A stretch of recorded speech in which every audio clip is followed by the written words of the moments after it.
This channel does not promote any violent, harmful, or illegal activities. All content provided by this channel is meant for an educational purpose only. আজ থেকে সংসদে শুরু সংবিধানের উপর আলোচনা। আজ এবং আগামীকাল লোকসভায় চলবে আলোচনা। বিরোধী বেঞ্চে আলোচনার সূচনা করবেন প্রিয়াঙ্কা গান্ধী। নয়াদিল্লি থেকে জ্যোতির্ময় কর্মকার রয়েছেন আমাদের সঙ্গে, আরো বিস্তারিত জানাবেন এই বিষয়ে। জ্যোতির্ময়, দেখো, 26শে নভেম্বর যখন সংবিধান দিবস পালন হচ্ছিল সেই সময় বিরোধীরা দাবি করেন যে শুধুমাত্র আনুষ্ঠানিকভাবে সংবিধান দিবস পালন নয়, সংবিধানের ওপর আলোচনা প্রয়োজন, এবং তারপরেই এ নিয়ে বাদানুবাদ শুরু হয় এবং পরবর্তী ক্ষেত্রে সরকার পক্ষ মেনে নেয়। লোকসভায় আজ থেকে পরপর দুদিন, অর্থাৎ আজ এবং আগামীকাল পরপর দুদিন লোকসভায় সংবিধানের উপর আলোচনা হবে। আগামীকাল প্রধানমন্ত্রী নরেন্দ্র মোদীর রিপ্লাই দেওয়ার কথা এবং রাজ্যসভাতে সোমবার এবং মঙ্গলবার এই সংবিধানের উপর আলোচনা হবে। বিরোধী বেঞ্চের পরিকল্পনা অনুযায়ী প্রিয়াঙ্কা গান্ধী বিরোধী শিবিরের আক্রমণ শানানো শুরু করবেন এবং তিনি তার মেডেন স্পিচ আজকে দেবেন। তৃণমূল কংগ্রেসের তরফ থেকে মহুয়া মৈত্র এবং কল্যাণ বন্দ্যোপাধ্যায় বলবেন, সরকার পক্ষের তরফে রাজনাথ সিং, রবিশঙ্কর প্রসাদ, কিরণ রিজিজু সহ অন্যান্য সাংসদরা বলবেন। বাংলার বিজেপি সাংসদরা সংবিধানের উপর আলোচনাতে বাংলার ইস্যু তুলে ধরবেন বলে আমরা খবর পাচ্ছি। তৃণমূল কংগ্রেসের তরফ থেকে আলাদা করে যুক্তরাষ্ট্রীয় কাঠামোয় কেন্দ্রীয় বঞ্চনার ইস্যু তুলে ধরা হবে এবং আদানি ইস্যুর উপর ফোকাস রাখবে কংগ্রেস। অনেক ধন্যবাদ তোমাকে জ্যোতির্ময়।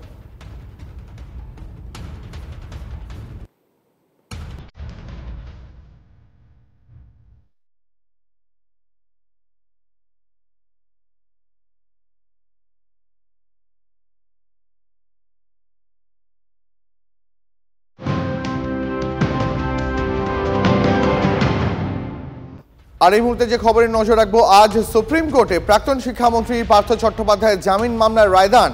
জামিন পেতে মরিয়া প্রাক্তন শিক্ষামন্ত্রী পার্থ চট্টোপাধ্যায়। প্রয়োজনে ভিন রাজ্যে থাকতেও তিনি রাজি। সিবিআই এর মামলা থাকায় আজ জামিন পেলেও জেল মুক্তি হবে না প্রাক্তন শিক্ষামন্ত্রীর, এমনটাই সূত্রের খবর। পঞ্চায়েত সমিতিতে ঘর দখলের অভিযোগ, প্রতিবাদে খোলা আকাশের নিচে চেয়ার টেবিল নিয়ে বসে পড়েন ভাঙড়ের তৃণমূল নেতা আরাবুল ইসলাম। রাস্তায় বসেই সাধারণ মানুষকে পরিষেবা দেওয়ার বার্তা। অবাক কাণ্ড, পঞ্চায়েত সমিতিতে নিজের ঘর ফিরে পাননি ভাঙড় 2 নম্বর পঞ্চায়েত সমিতির সভাপতি আরাবুল ইসলাম। আরাবুলের দাবি, তিনি একটানা 12 বছর যে ঘরে বসে পঞ্চায়েত সমিতির কাজ চালিয়েছেন সেই ঘরটা দখল করে নিয়েছে দলের এক কর্মাধ্যক্ষ। ঘর ফিরে পেতে ইতিমধ্যেই হাইকোর্টের দ্বারস্থ হয়েছেন তিনি। অবশেষে প্রতিবাদে খোলা আকাশের নিচে বসেই পরিষেবা দেওয়ার ভাবনা। কেসের একটা ব্যাপার নিয়ে আমি দীর্ঘদিন বাইরে থাকার কারণে তারা সেইভাবে ঘরটায় বসে আছে, সেই কারণে আমি তো গন্ডগোল করতে আসিনি। আমি চাই শান্তি, আমি চাই সার্বিক উন্নয়ন ভাঙড়ের মানুষ, বহু মানুষ পরিষেবা পাচ্ছে না। নিচেতে বসেছি, বিডিও সাহেবেরও যাতে না অসুবিধা হয়, আমারও যাতে না অসুবিধা হয়। অন্য একজন সেই ঘরে বসে আছে, আমি তার নাম বলে হিরো করতে চাইছি না। পরবর্তীতে কোর্টের সিদ্ধান্ত যেটা হবে সেটা আমি মেনে নেব। আরাবুলে ঘর দখল করার অভিযোগ উঠেছে বন ও ভূমি কর্মাধ্যক্ষ খৈরুল ইসলামের বিরুদ্ধে। যদিও তার বিরুদ্ধে ওঠা অভিযোগ অস্বীকার করেছেন খৈরুল। আরাবুলকে তোলাবাজ, নাটকবাজ বলেও আক্রমণ শানিয়েছেন কর্মাধ্যক্ষ। সত্যজিৎ মণ্ডলের রিপোর্ট, TV9 বাংলা। আর এবার নজর রাখবো আবহাওয়ার খবর দিকে। কনকনে হাওয়ায় বাংলা জুড়ে শীতের দাপট। রাজ্যের 5 জেলায় শৈত্যপ্রবাহের সতর্কতা জারি। শনি ও রবিবার পুরুলিয়া, বীরভূম, বাঁকুড়া, পূর্ব ও পশ্চিম বর্ধমানে শৈত্যপ্রবাহের সতর্কতা। আজ কলকাতার সর্বনিম্ন তাপমাত্রা 14 ডিগ্রি সেলসিয়াস। আগামীকাল 12 ডিগ্রিতে নামতে পারে শহর কলকাতার পারদ।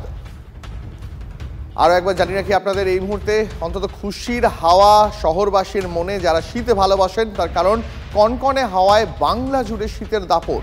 রাজ্যের 5 জেলায় শৈত্যপ্রবাহের সতর্কতা জারি। শনি এবং রবিবার, তার মানে আগামী 48 ঘন্টায় পুরুলিয়া, বীরভূম, বাঁকুড়া, পূর্ব ও পশ্চিম বর্ধমানে শৈত্যপ্রবাহের সতর্কতা। আজ শহর কলকাতার সর্বনিম্ন তাপমাত্রা 14 ডিগ্রি সেলসিয়াস। আরও বিস্তারিত জানাবেন সহকর্মী কমলেশ চৌধুরী, রয়েছেন আমাদের সঙ্গে। কমলেশ, দেখো, উত্তর ভারত থেকে একদম বাধাহীনভাবে কনকনে বাতাস আমাদের পূর্ব ভারতে, আমাদের পশ্চিমবঙ্গে সমস্ত জেলাতেই ঢুকছে। কোথাও সেরকম কোনো বাধা এই মুহূর্তে বঙ্গোপসাগরের দিক থেকে কোনো বাধা নেই। ফলে আগামী 4 থেকে 5 দিন এরকমই ওয়েদার থাকবে। তাপমাত্রা আরো খানিকটা নামতে পারে। আগামী 2 দিন পশ্চিমের দিকে 5টা জেলায় শৈত্যপ্রবাহের সতর্কতা, অর্থাৎ তাপমাত্রা 10 ডিগ্রির নিচে থাকবে এবং সেটা স্বাভাবিকের থেকে 5 ডিগ্রি নিচে নেমে যাবে। আজকেও বেশ কিছু জায়গায় শৈত্যপ্রবাহের পরিস্থিতি তৈরি হয়ে গিয়েছে। কলকাতার তাপমাত্রা আজকে 14 ডিগ্রি সেলসিয়াস, এটা আরো খানিকটা কমে আগামীকাল বা তার পরের দিনের মধ্যে 12 ডিগ্রির ঘরে পৌঁছে যাওয়ার একটা সম্ভাবনা।